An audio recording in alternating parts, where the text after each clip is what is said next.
Ini adalah kisah ketika dunia hanya mengenal dua wilayah, Barat dan Timur. Ini adalah persaingan antara dua negara, Imperium Romawi dan Khilafah Islam. Ini adalah cerita saat dunia terpolarisasi menjadi dua bagian, Kristen dan Islam. Ini adalah epik antara dua kekuasaan, Byzantium dan Utsman. Baik, kita mulai kisah ini dari nubuwah atau ramalan Nabi saat perang Khandaq. Episode 1. An-Nubuwah, artinya berita tentang masa depan umat Islam yang disabdakan Rasulullah SAW.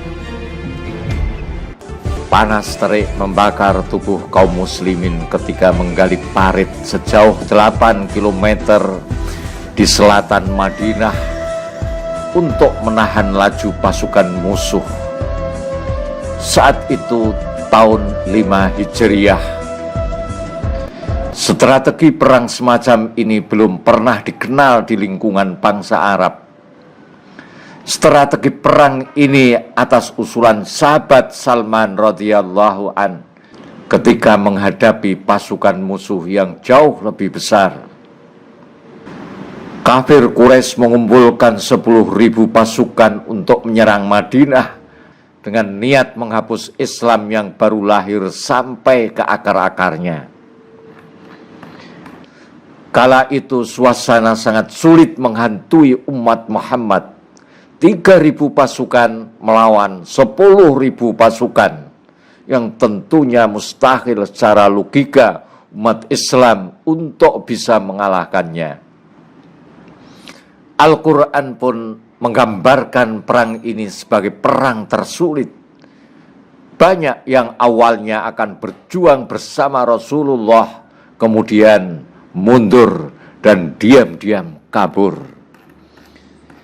Idza ja'ukum min fawqikum wa min asfala minkum wa izzaghatil absaru wa balaghatil qulubul hanajir wa tazunnuna billahi dzunun hunalika tuliyal mu'minuna wa zulzilu zilzalan syadida. Ketika mereka datang kepadamu dari atas dan dari bawahmu, dan ketika tidak tetap lagi penglihatanmu, dan hatimu naik menyesak sampai ke tenggorokan, dan kamu menyangka terhadap Allah dengan bermacam-macam purbasangka. Disitulah diuji orang-orang mukmin dan diguncangkan hatinya dengan guncangan yang sangat dahsyat. Namun para sahabat yang teguh imannya, dengan penuh semangat para sahabat terus menggali batu-batu padas dan memecah batu-batu cadas untuk membuat benteng pertahanan berupa parit.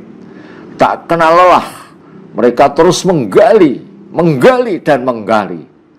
Sesekali untuk menghilangkan kepenatan dan sekaligus memberi semangat kepada mereka, Rasulullah bersama para sahabat mendendangkan syair Allahumma laula anta mahtadaina wala tasaddaqna wala sallaina wa anzilan sakinatan alaina wasabbitil aqdama in laqina. Saat menemui bongkahan batu keras dan besar yang tak satu pun sahabat mampu menghancurkan, Salman memberitahukannya kepada Rasulullah sallallahu alaihi wasallam. Lalu Rasulullah sallallahu alaihi wasallam mengayunkan kampaknya. Allahu Akbar, pria. Allahu Akbar, pria. Allahu Akbar, pria. 3 kali Rasulullah mengayunkan kampaknya. Setiap ayunan disertai dengan takbir dan diikuti kilatan cahaya ketika kapak menghantam dengan keras batu yang keras itu. dan batu itu pun pecah berantakan.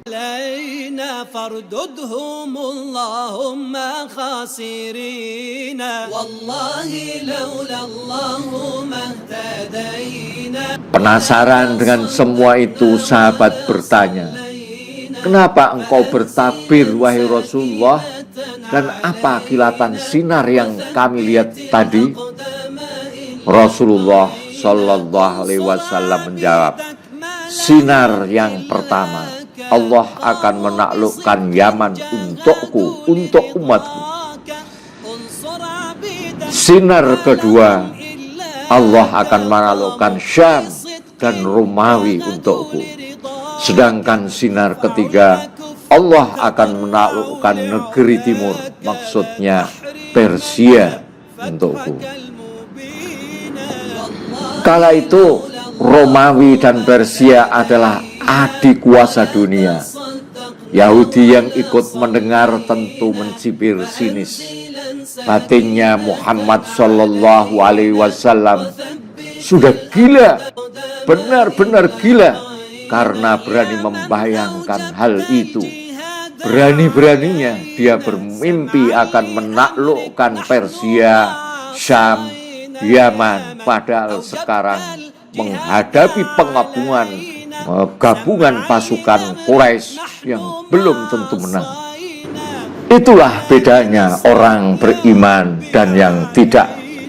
Yang beriman percaya sepenuhnya setiap ucapan Rasulullah Shallallahu Alaihi Wasallam, bahkan yang paling ekstrim sekalipun, bahkan yang tidak masuk akal. Kalau itu ucapan Rasulullah, kalau itu perkataan Rasulullah, para sahabat iman, percaya sepenuhnya. Mendengar nubuah sang Rasul, para sahabat girang hatinya, karena akan mendapatkan jaminan istana putih Persia dan istana merah Romawi. Mereka pun melanjutkan penggalian parit dengan lebih semangat. Tatkala rasa lelah menghampiri sahabat yang menggali parit sepanjang 8 km dalam suasana padang pasir yang panas sekali, mereka pun beristirahat. Saat itu ada yang bertanya pada Rasulullah Shallallahu Alaihi Wasallam, "Ya Rasulullah, yang mana akan kita taklukkan lebih dulu, Konstantinopel atau Roma?" Rasulullah Shallallahu Alaihi Wasallam berkata dengan tegas, "Konstantinopel, kotanya Heraklius, akan difutuh, akan ditaklukkan terlebih dahulu. La tuftahannal Konstantiniyatu ala rajulin, fala ni'mal amiru amiruha, wala ni'mal jaisu zalikal jais." Konstantinopel pasti akan ditaklukkan kalian. Sebaik-baik panglima adalah panglima yang memimpin penaklukan itu, dan sebaik-baik pasukan adalah pasukan yang terlibat di dalam penaklukan itu. Dipacu dan dipicu prestasi panglima dan pasukan terbaik, maka kemudian para sahabat, tabi'in, tabi'ut tabi'in berlomba-lomba dalam mencapai gelar mulia Al-Fatih, sang penakluk, sebaik-baiknya pasukan, wala ni'mal jaisu dzalikal jais.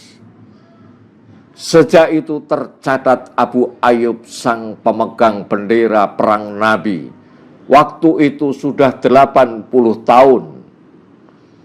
Yazid bin Muawiyah, Maslamah bin Abdul Malik, Harun ar-Rasyid, Sultan Bayazid, Sultan Murad, mereka semuanya gagal atau gugur di depan tembok Konstantinopel yang kokoh dan tangguh. Umur Abu Ayyub waktu itu sudah 80 tahun saat berangkat berjihad ke Konstantinopel. Namun tidak menjadi alasan untuk tidak jihad.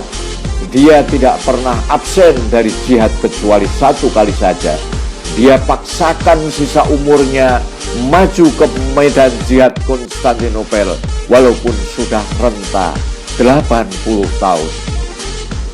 Sebelum meninggal dia berpesan, "Jika saya meninggal, makamkanlah mayatku di kaki terdepan pasukan muslim sejauh yang kalian mampu."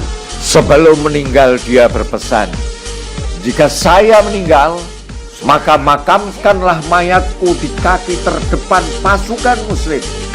Iya, di kaki terdepan pasukan muslim sejauh yang kalian mampu, agar aku bisa tunaikan janjiku kepada Rasulullah bahwa aku ingin mendengar gemerincing pedang dan derap kuda penaklukan Konstantinopel. Wasiat suci terakhirnya ini pun dijalankan oleh pasukan muslimin. Ketika syahid, mayat Abu Ayyub dimakamkan tepat di kaki tembok Konstantinopel yang masyhur itu. Makam Abu Ayyub seolah terus memanggil kaum muslimin sejak saat itu. Seolah-olah makam Abu Ayyub itu berkata, "Wahai pemuda-pemuda muslim, umurku 80 tahun dan aku terbaring di pusara ini, di medan jihad terdepan.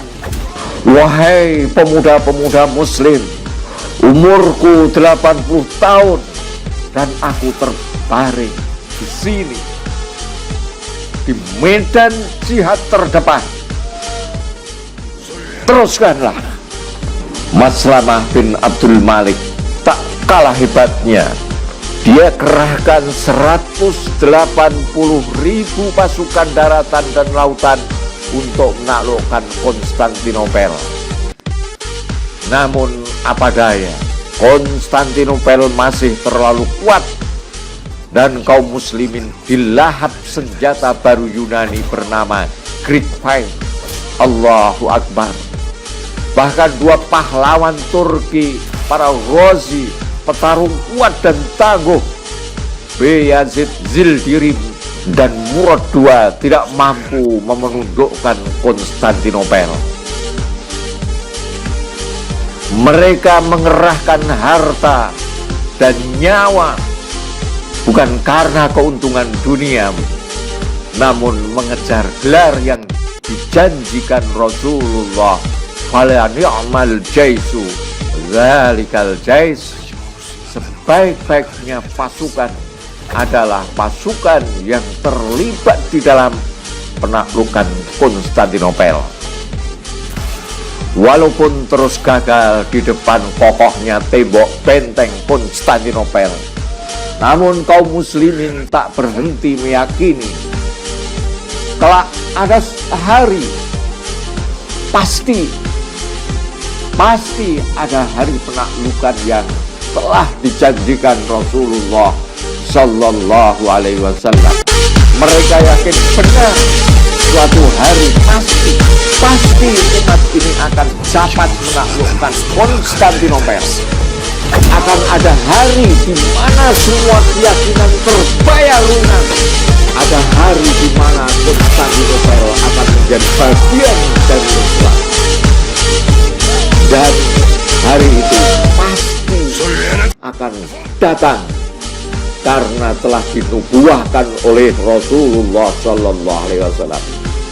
Konstantinopel pasti akan jatuh di tangan seorang panglima terbaik seperti yang pernah dinubuahkan Rasulullah Sallallahu Alaihi Wasallam.